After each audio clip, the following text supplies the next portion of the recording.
Christian, how are you, mate? I'm very good, thank you. Very well. Look, believe it or not, you wouldn't think this looking at me, but I've been a Brentford fan for over 30 years. And especially recently, we've been blessed with some exciting times and some exciting days, but also some exciting signings. I think Pontus Jansson kind of started that with his arrival from Leeds, and then Ivan Toney, Christopher Adja. But I can safely say, I don't think I've ever seen the excitement levels around a signing with you arriving here. And I say this with honesty, and I speak for every Brentford fan, I think, when I say this. We're so happy you're here, mate, and I just want to say welcome to Brentford Football Club, first of all. Thank you very much. Thank you very much. My pleasure. I'm not stupid. I imagine you had a lot of offers, right? So why did you decide that Brentford was the club for you? No, I think, of course, I ended up in a situation where I didn't. I was out of the club, obviously, and had to do a lot of tests to get to where I am today, to get the approval from the doctors to say I could play again without any risks. I think to pick Brentford, I spoke to Thomas, the coach, a few times. I had a good feeling. It's in London for my family. It's a good place to be. They're playing in the Premier League, and for me, for the next 4 months or 5 months, really to get up to level and get to show who I am, that I'm the football player. Again, I think that was the best option, and luckily they agreed to it. So it was a perfect mix so far. You mentioned Thomas there. So for a bit of context, Thomas was your trainer with the Danish youth team under 17 level, right? Yeah. So I saw recently he said that he'd initiated it with a phone call around Christmas. I'm trying to get my head around how that plays out. So you see Thomas Frank's number pop up, which isn't unusual because you're friends. Yeah. But you're probably thinking it's heading into January. Yeah. Are you going, I kind of know what this could be about? Or how did that play out? Was he like, how you feeling about Christmas? Done you shopping? Do you enjoy Brentford? I think he was pretty clear, like early on, that he was first. I think the first phone call was just to say hi, really, and see where he was asking a lot of questions, how I feel, obviously, and where my thoughts were of getting back to football and getting back to fitness, how far I was and stuff like that. But it was a good phone call, and and then really it took off from there. I said, I think we should keep in contact, see what happens. And then in the end, it was just for me the best mix of being able to go somewhere is from the outside looks very comfortable, familiar, a good place. And I've been to a training ground. I've seen how everything is and how people are, and it's a nice place to be. I think it's a good start. Well, like I say, we're very excited. And I saw the brilliant interview you did with TV2. That I'm not too proud as a Brentford fan to acknowledge that this is probably a bit bigger than just about Brentford here. There's a wider football story and probably a bigger story than just football. Yeah. I don't want to go over too much about that because you've already spoken about it in that interview. But one thing that kind of stood out for me was when you were discussing the journey from Parken to the hospital, and you said that you were thinking, I might as well leave my boots here. And you said to Sabrina, your fiance, I'm never going to play football again. Yeah. So when did that change? 2 days later. Really? Yeah, I think it was. It was in the moment, and obviously I didn't. I recognized what happened to me like later on in that night and the next few days of what was really going on, and then of course all the tests started, all the knowledge started to come in, and all the questions were being asked of this and that. Can I do this? Can I do that? Listen to the doctors, and then afterwards, of course, it just slowly took off in a way that, if you can do a program with a test with a doctor I've been following since it happened, then I could slowly get back to playing football and see what happened. First of all, there's a lot of tests to see how the heart reacted to physical training again, and luckily nothing came out of that, so everything was good. And then every month I could really push it, and then I could play. But the feeling of getting to hear from the doctors that even with an ICD there's no limits, and with your condition there's no limits not to do it. Like you can hear people do the running, marathon, swimming, deep dive, whatever, all sorts. It just depends, of course, the diagnosis and how you feel about it. Yeah. And so also what I told Sabrina, I said, I'm telling this now, I'll leave my boots, but don't be certain if a few days, and I would probably change my mind if everything is okay. And luckily, everything was after okay. In that period, obviously, we've seen what happened then, and we're seeing now, and we've seen bits and bobs of training. But When my dad had a cardiac arrest 15 years ago, and afterwards I saw his rehab and him going through what he went through, and I saw the ups and downs and a lot of challenges. And one thing for him was he wanted to go back to normality as quick as possible, and he got frustrated, and he would want to walk 4 kilometres when he was told he could walk 3. What did you find were the challenges on this road to where you've got to now? No, I could definitely see something about the annoying bit of have to wait and be patient, and really I was lucky that I trusted my trainer, I trusted my doctor straight on, and really followed the plan they made, and that made me more comfortable, more relaxed about it. I had no stress or no gains or anything. I just wanted to be tested properly in a safe way, and that's why I'm a bit more relaxed about it. It's more exactly to overcome what had really happened, because it's like your dad, he wants to get back to normal, and then for me normal was playing in Italy. Even that couldn't happen because of an ICD, so the normal for me and the family had to change. And of course that's what we are luckily now with the chance at Brentford to get back to a normal life we had before, and then really get that life back or start again, let's say that. Yeah. Do you think this has changed you as a person in any way, as a father, or as a partner to Sabrina, and just as a person?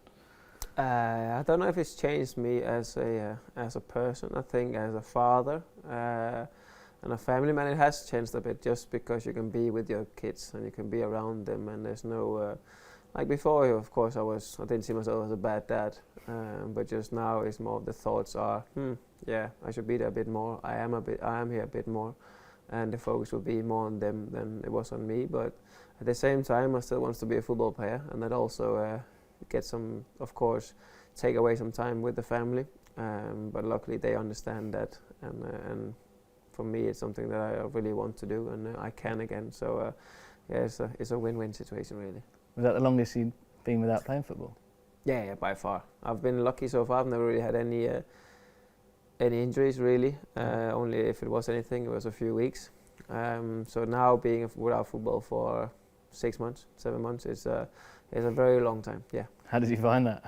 Difficult, very difficult. But again, it was more of I think the first few months you can't really do anything. You have to let it heal and let it wait and let it settle. So you don't really do anything. And then ever since the last 4 months, really started doing the rehab program. But it's difficult. In the beginning, it was difficult to see matches because it's just like, I'm not there. I want to be there. It's difficult to see, and you stop maybe following a little bit because it's just focus is on something else, it's on the family. And then lately, and a few months ago, then it started coming back. I touch the ball, I'm on a football pitch, smell the grass, football boots. Yeah, then everything starts coming back. The excitement to watch games, to be in a stadium, to be involved with a team and stuff like that. So it took its time, and it was also some boring times, but also some fun times. What did you miss the most about playing? No, I think just I always loved playing football, and that didn't go away with what happened, and that slowly, of course, just comes back after you get the possibility and the green light from the doctors to come back to be able to play. But I think the environment, to go into a stadium, to really just to do something in a football game, get the atmosphere, see the teammates celebrate wins, be in the changing room, all that stuff. Score great goals, because you are a scorer of great goals. Also, yeah. You're a scorer of great goals. You create great goals. You're a brilliant assist maker. You love a nutmeg. Yeah, that's true. Nutmeg Spurs at home against Palace. And Martin Kelly, sorry to reference him. Ridiculous. I wanted to know, out of the 3, if you had to rank them, what do you get most satisfaction out of, a goal, an assist, or a nutmeg? Oh, no, a nutmeg, nothing. Really? No, nothing compared to a goal and assist. No, for me, it doesn't really matter if it's a goal and assist. I think it's pretty even in that terms. I think nutmeg is just more for fun, more than, and most of the times it's really you do it because you need it, and you can see a way out of doing it. Like, this will help me go quicker by the opponent or stuff like that. And of course, if you play boxes or stuff, then of course it's for fun. Yeah. But most of the times it's has to be a reason to do a nutmeg.